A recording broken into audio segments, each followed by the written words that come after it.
Okay children, good morning అండి. ఈరోజు మనకి నైన్త్ క్లాస్లోన మనకి హిందీ టెక్స్ట్ బుక్స్ మారాయి.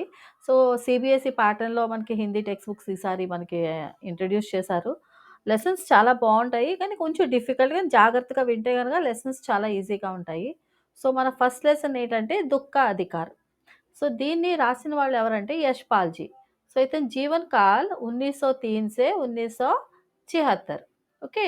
సో మనకి సమ్మేటివ్ ఎగ్జామ్‌లోన ఒక 8 మార్క్స్ క్వెషన్స్ వస్తాయమ్మా. లెసన్ బేస్ చేసుకొని, అంటే కవి పరిచయ్, లేఖక్ పరిచయ్, వాటి బేస్ చేసుకొని ఒక 8 మార్క్స్ క్వెషన్స్ వస్తాయి.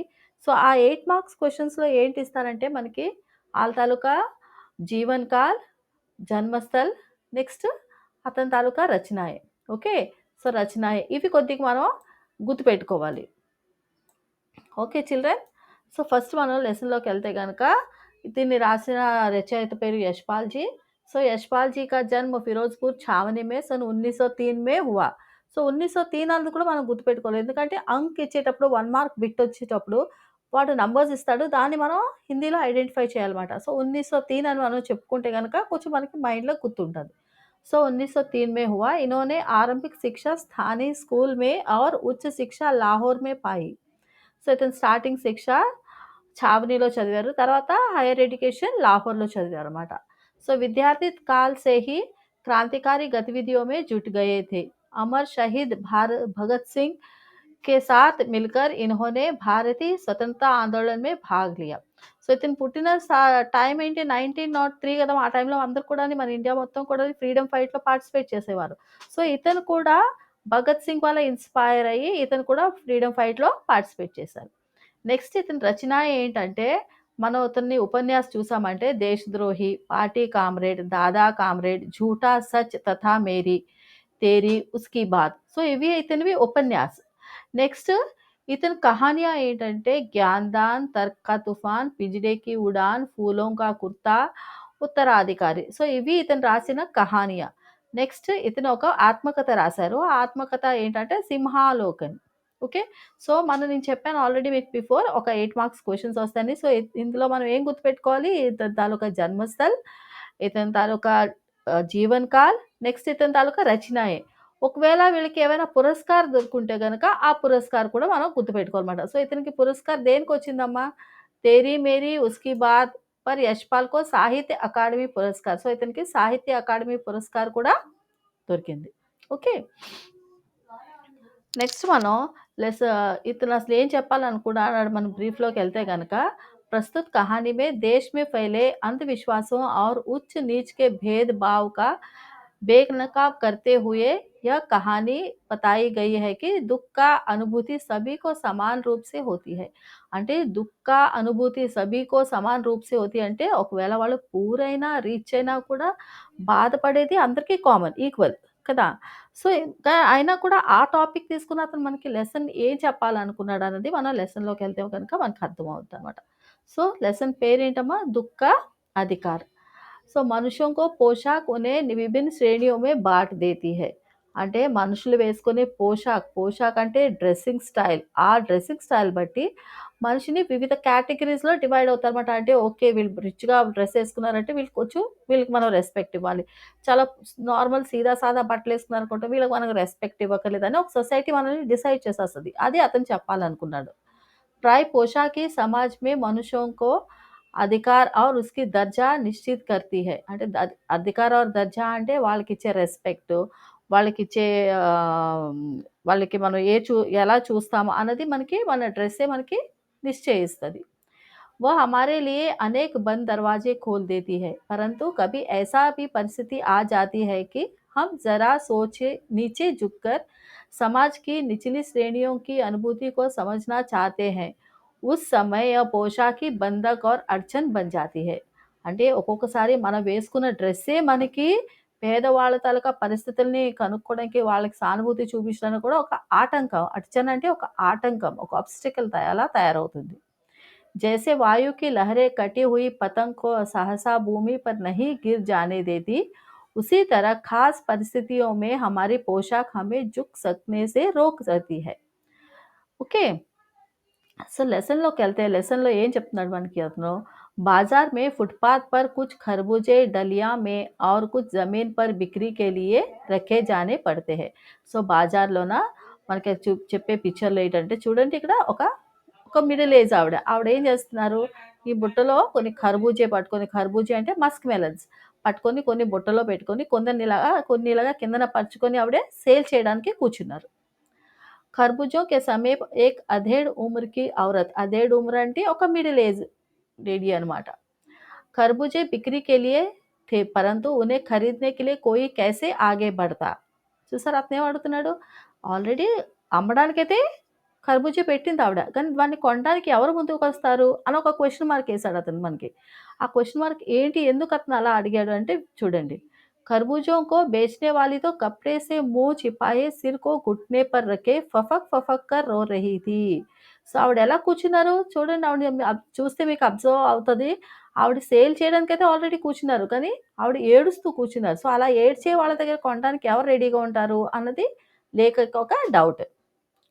पड़ोस की दुकानों के तख्ते पर बैठे या बाजार में खड़े लोग घृणा से उसी स्त्री के संबंध में बात कर रहे थे. उसी स्त्री का रोना देखकर मन में एक వ్యథ सी उठी. వ్యథ అంటే ఒక బాధలా అనిపించిందన్నమాట. ఎవరికి అనిపించింది? యశ్పాల్‌జీ గారికి. ఆవిడని ఆ సిట్యుయేషన్‌లో చూసి అతనికి కొంచెం బాధలాగా అనిపించింది. पर उसके रोने का कारण जानने का उपाय क्या था? కానీ ఆవిడ ఎందుకు ఏడుస్తున్నారన్నది ఎలా కనుక్కోవాలి అని అతనికి ఒక డౌట్. फुटपाथ पर उसके समीप बैठ सकते तो మేరీ పోషాకి వ్యవధాన్ బంద్ ఖడీ హో గయి. కానీ ఆవిడ పక్కన కూర్చొని అడిగే సాహసం అయితే అతను చేయలేదు. సో, నా డ్రెస్సే నాకొక ఆటంకంలా కలిగింది. ఆవిడ పక్కన కూర్చొని ఏంటమ్మా అసలు నీకు ప్రాబ్లమ్ ఏంటి అని అడుగుదామని అనుకున్నాడు యశ్పాల్‌జీ గారు. కానీ అడగలేకపోయారు. एक आदमी ने घृणा से एक तरफ थूकते हुए कहा, क्या जमाना है, जवान लड़के को मरे पूरा दिन नहीं बीता और यह बेहिया दुकान लगा के बैठी है. సో, ఈ లోపల ఒక అతను అంటున్నాడు. సో, ఆ పక్కన చుట్టుపక్కల వాళ్ళు కూడా ఆవిడ కోసం కాన్వర్సేషన్ చేసుకుంటున్నారు. మాట్లాడుకుంటున్నారు. సో, ఇలా ఏం మాట్లాడుకుంటున్నారంటే యశ్పాల్‌జీ గారు వింటున్నారన్నమాట. అయితే అలా ఒకతను ఏమన్నారు, ఈవిడ కొడుకు నిన్నే చనిపోయాడు. కానీ ఈరోజు ఈవిడ వ్యాపారం చేయడం కంటే కర్బూజా అమ్మడానికి బాజారుకొచ్చేసింది. ఎలాంటి ఆవిడ చూడు ఈవిడ అని. दूसरे साहब अपने दाढ़ी खुजाते हुए कह रहे थे, अरे जैसी नीयत होती है अल्लाह भी वैसे ही बरकत देता है. सामने के फुटपाथ पर खड़े एक आदमी ने दिलासलाई की तीली से कान खुजाते हुए कहा, अरे इन लोगों का क्या है, ये कमीने लोग रोटी के टुकड़े पर जान देते हैं. इनके लिए बेटा बेटी ఖసం లుగాయి ధర్మ్ ఇనామ్ సబ్ రోటీ కా హీ టుక్డా హై. అయితే ఇంకొకతనేమంటారు, ఇలాంటి వాళ్ళకి ఒక నియమం, ఒక మంచి మర్యాద అలా ఏం ఉండదు. వీళ్ళెంతసేపు డబ్బు కోసమే ఆశపడతారు. అందుకే నిన్న వీళ్ళింట్లో వీళ్ళ కొడుకు చనిపోయినా కూడా అవన్నీ పట్టించుకోకుండా ఈరోజు ఈవిడ కర్బూజీ అమ్మడానికి వచ్చేసింది అని చెప్పేసి అంటా ఉన్నాడు. परचू की दुकान पर बैठे लाला जी ने कहा, अरे भाई, इनके लिए मरे जिए का कोई मतलब ना हो, पर दूसरे के धर्म ईमान का तो ख्याल करना चाहिए. जवान बेटे के मरने पर 13 दिन का सूतक होता है. 13 दिन का सूतक అంటే చూడండి. సూతక్ అంటే మన ఇంట్లోనే ఎవరైనా చనిపోయారనుకోండి. ఎవరైనా ఇంట్లో చనిపోతే వాళ్ళు ఒక 10 డేసో, 11 డేసో లేకపోతే ఒక 13 డేసో మైల్ పాటిస్తారు. మైల్ పాటించడం అంటే వాళ్ళ ఇంటికి ఎవరు వెళ్లరు. వాళ్ళు ఎవరింటికి రారు. వాళ్ళు ఏమైనా పెట్టినా కూడా ఎవరు తినరు. దాన్ని ఒక మైల్ పాటించడం అంటారు. కానీ ఈవిడేం చేశారు? ఆ నెక్స్ట్ డేనే కొడుకు ముందు రోజు చనిపోతే ఆ నెక్స్ట్ డేనే ఈవిడ ఖర్బూజా అమ్మడానికే వచ్చేశారు. సో, పర్చే పర్ దుకాన్ పర్ బయటే లాలాజీ ఏమంటున్నాడు? చూడు వీళ్ళింట్లో నిన్నే వీళ్ళ కొడుకు చనిపోయాడు. బట్ స్టిల్ ఈవిడ కర్బూజా అమ్మడానికొచ్చేసింది. మనకైతే తెలుసు వీళ్ళింట్లో ఇలా పరిస్థితి అని. కానీ అదే బజార్‌లో బోలెడు మంది వస్తా ఉంటారు. వాళ్ళకి తెలీదు కదా! వాళ్ళు ఒకవేళ కొనుక్కొని ఈవిడ దగ్గర తింటే వాళ్ళ పరిస్థితి ఏంటి అన్నది అతనిది డౌట్. आस-पड़ोस की दुकानों के पूछने पर पता लगा उसका 23 बरस का जवान लड़का था. సో, చుట్టుపక్కల पोता पोती है. लड़का शहर के पास 1.5 बीघा भर जमीन में कचहरी करके परिवार का निर्वाह करता था. खरबूजों की डलियां बाजार में पहुंचाकर कभी लड़का स्वयं सौदे के पास बैठ जाता, कभी माँ बैठ जाती. సో, చుట్టుపక్కల ఎంక్వైరీ చేయడం వల్ల యశ్పాల్‌జీ గారికి ఏం తెలిసిందంటే ఈవిడకి అదే ఉమర్‌కి ఔరత్‌కి ఒక 23 బరస్ కా లడకా అంటే ఒక 23 ఇయర్స్ కొడుకున్నాడనమాట. సో, ఘర్ మే ఉస్‌కి బహు అంటే అతనికి ఒక భార్య ఔర్ పోతా పోతి అంటే ఒక మనవడు, మనవరాళ్ళు ఈవిడకి ఉన్నారు. लड़का शहर के पास 1.5 बीघा भर జమీన్ में కచేరీ करके అంటే 1.5 बीघा జమీన్ అంటే ఇంచుమించు ఒక ఎకరం, ఎకరంన్నర భూమిలోన కచేరీ కర్నా అంటే కూరగాయలు పండించేవారు. ఓకే. పండించుకొని ఆ వచ్చిన కూరగాయల్ని బజార్‌లో అమ్మి వాళ్ళ ఇంటిని పోషించేవాడు. खरबूजों की डलियाँ बाजार में पहुँचाकर कभी लड़का स्वयं सौदे के पास बैठ जाता, कभी माँ बैठ जाती. ఒక్కొక్కసారి కొడుకు కూర్చునేవాడు, ఒక్కొక్కసారి ఆవిడే కూర్చొని అమ్మేదనమాట. लड़का परसों सुबह मुँह अंधेरे बेलों में से पके खरबूजे चुन रहा था. गीली मेड़ की तरावट में विश्राम करते हुए एक सांप पर लड़के का पैर पड़ गया. सांप ने लड़के को डस दिया. సో, అలాగే కూరగాయలు తెంపడానికి అంటే మస్క్ మెలన్ తెంపడానికి అతను ముందు రోజు పొలంలోకెళ్ళిపోయి కూరగాయలు తెంపేటప్పుడు, మస్క్ మెలన్ తెంపేటప్పుడు ఏమైంది? అతను అనుకోకుండా ఒక పాము మీద కాలేసేస్తాడు. ఆ పాము అతనికి కాటేస్తది. లड़के పుడియా మా బావలి హోకర్ ఓజాకో బులాలాయి. ఓజా అంటే ఇక్కడ మనకి చూడండి పాములు ఏమైనా కాటేస్తే మంత్రాలవి వేస్తారు కదా! వాళ్ళని మనం ఓజా అంటాము. సో, झाड़ना फूँकना हुआ, నాగదేవ్‌కి పూజ హుయి. సో, అతను మంత్రాలు వేయడం అయింది. నాగదేవతకి పూజ కూడా చేశారు. పూజాకి లే దాన్ దక్షిణ చాహియే. దాన్ దక్షిణ అంటే దానికి ఇవ్వడానికి డబ్బులుండాలి కదా! సో, घर में जो कुछ आटा అనాజ్ థా దాన్ దక్షిణ మే ఉట్ గయా. సో, ఇంట్లో వాళ్ళు ఏమాత్రం కొద్ది కొద్ది సేవింగ్స్ ఉన్నాయో, ఆ సేవింగ్స్ అన్నీ కూడా దాన్ దక్షిణాలో ఇచ్చేసారనమాట. माँ बहू और बच्चे भगवाना से लिपट-लिपट कर रोए, पर भगवाना जो एक दफ़े चुप हुआ तो फिर ना बोला. కానీ ఆళ్ళందరూ కూడా భగవానాన్ని పట్టుకొని ఏడవడం మొదలుపెట్టారు. కానీ భగవానా చనిపోయాడు అప్పటికే. సర్ఫ్ కే విష్ సే ఉస్కా సబ్ బదన్ కాలా పడ్ గయా. అతని శరీరం అంతా కూడా పాము విషంతో నల్లగా అయిపోయిందనమాట. జిందా ఆద్మీ నంగా భీ రह सकता है, परंतु मुर्दे को नंगा कैसे विदा किया जाए. బతికున్నా అనుకో ఎలాగోలాగా అరకొర బట్టలో లేకపోతే ఏదో పాత బట్టలో యేసుకొని ఉండొచ్చు. కానీ చనిపోయిన అతన్ని అలా చేయలేరు కదా! అలా సాగనంపలేరు కదా! వాళ్ళకి కొత్త బట్టలు కావాలి కదా! సో, అందుకని చెప్పి ఉస్కే లియే తో బజాజ్ కి దుకాన్ సే నయా కపడా లానా హీ హోగా. అందుకని చెప్పి కొత్త బట్టలు తేవాలనుకుందావిడ. కానీ తేవాలంటే దానికి కూడా డబ్బులు కావాలి కదా! చాహే ఉస్కే లియే మాँ के हाथों की छन्नी कंगना ही क्यों ना बिक जाए. సో, అందుకని చెప్పి ఆవిడ చేతిలో ఏవో కొంచెం చిన్న బంగారం గాజుల్లాగా ఉంటే వాటిని అమ్మేసి ఆవిడ ఆ కొత్త బట్టలు తీసుకొచ్చింది. ఎవరి కోసం? భగవానాకి సాగనంపడానికి. భగవానా పరలోక్ చలా గయా. घर में जो कुछ चुनी भूसी थी సో ఉసే విదా కర్నే మే చలి గయి. సో, ఇంట్లో ఏవైతే కొంచెం కొంచెం సేవింగ్స్ ఏవో కొన్ని ఉంటాయో అవన్నీ కూడా దాన సంస్కారాల్లో ఖర్చయిపోయిందనమాట. बाप नहीं रहा तो क्या, लड़के सुबह उठते ही భూక్ సే బిలబిలానే లగే.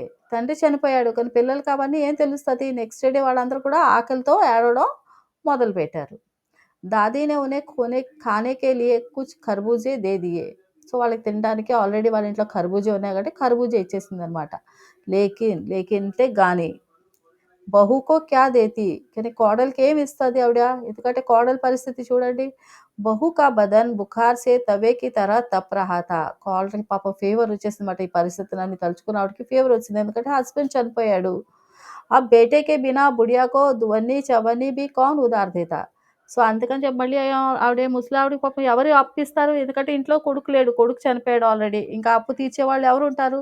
వాళ్ళకి ఇంకా మేముంటది. అందుకని చెప్పి ఎవరు వాళ్ళకి అప్పు కూడా ఇవ్వరు. సో, అందుకని చెప్పి ఆవిడేం చేసింది? बुढ़िया रोते रोते और आंखें पोंछते पोंछते भगवाना के बटोरे हुए खरबूजे डलिया में समेटकर बाजार की ओर चली और చారా भी क्या था. అందుకని చెప్పి ఇంట్లో ఆల్రెడీ కొడుకు చనిపోయాడు. కొడుకు చనిపోతే ఇంట్లో ఉండే సేవింగ్స్ అన్నీ కూడా ఆ దహన సంస్కారాల కోసం ఖర్చయిపోయాయి. సో, ఇప్పుడు ఇంట్లో చూస్తే రూపాయి లేదు. పిల్లలు చూస్తే ఏడుస్తున్నారు. కోడలికి చూస్తే ఫీవరు. సో, ఏం చేయలేని పరిస్థితిలో ముసలావిడ ఏం చేసింది? ఆ కొడుకు తీసుకొచ్చిన ఆ ఖర్బూజానే బుట్టలో యేసుకొని బజార్ అమ్మడానికి తీసుకొచ్చింది. बुढ़िया खरबूजे बेचने का साहसा करके आई थी, परंतु सिर पर चादर लपेटे सिर को घुटनों पर टिकाए हुए फफक फफक कर रो रही थी. బజార్‌కైతే ఎలాగోలాగా ధైర్యం చేసి ఆవిడ వచ్చేసిద్ది. కానీ ఆవిడ అంత బాధలోనా కూడా అది ధైర్యంగా అమ్మలేకపోయింది. ఎందుకంటే ఆవిడకి కొడుకు చనిపోయిన బాధ ఒక పక్కన, ఇంట్లో పరిస్థితి ఒకటి బాలేదని ఒక బాధ ఒక పక్కన, ఇవన్నీ తలుచుకొని ఆవిడ ఏడవడం ఫఫక్ ఫఫక్ రోనా అంటే ఏడవడం అనమాట. कल जिसका बेटा चला बसा आज वह बाजार में सौदा बेचने चली हाय रे पत्थर दिल. పత్తదిలంటే ఎలాంటి పరిస్థితి వచ్చింది చూడు ఈవిడికి. నిన్న చూస్తే కొడుకు చనిపోయాడు. ఈరోజు చూస్తే తప్పని పరిస్థితిలో బజార్‌కొచ్చి खरबूजे అమ్మాల్సిన పరిస్థితొచ్చింది. उस पुत्र वियोगिनी के दुःख का अंदाज़ा लगाने के लिए पिछले साल अपने पड़ोस के पुत्र की मृत्यु से दुखी माता की बात सोचने लगा.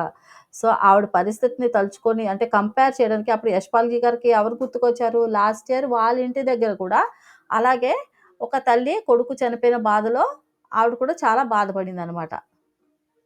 वह संभ्रांत महिला पुत्र की मृत्यु के बाद 2.5 मास तक पलंग से उठ ना सकी. అలాగే లాస్ట్ ఇయర్ కూడా వాళ్ళ ఇంటి దగ్గర ఒక ఆవిడ వాళ్ళ కొడుకు చనిపోయాడన్నాను కదా!